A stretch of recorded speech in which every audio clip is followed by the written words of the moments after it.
Hello guys आज मो blog बनाऊँ किंतु आज मो ओडिया कहबी कहीं यहाँ हूँ गोटे ओडिया रेसिपी सुजी रे तैयारी पोड़पिठा। तो से मो मामा बहुत जिन सजाड़ी रखी जमीक सुजी गुड़ चीनी लुण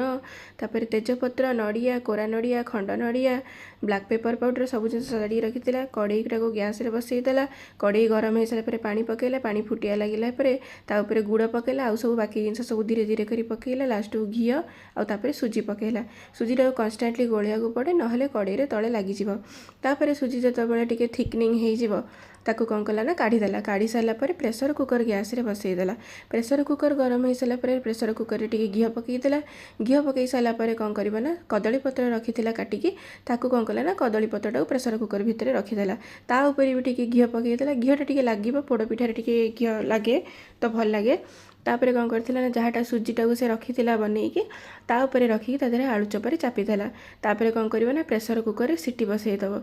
बसईदेव मु भी टिके वेट करथिली टिके हेले मु बढ़िया बढ़िया जिनस खाइबी भल लगे मु फास्ट टाइम पे खाउथिली तो मो मन भी टिके पूरा बढ़िया खुशी एक्साइटमेंट थिला।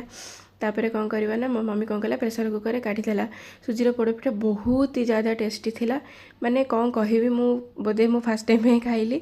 मम्मी पचारि तू फास्ट टाइम पे बनी मम्मी कहला नाई नहीं मुझे बनई हेले तू बहुत छोट थिलु तोर मन ना हाँ हौ मु मानिगली हौ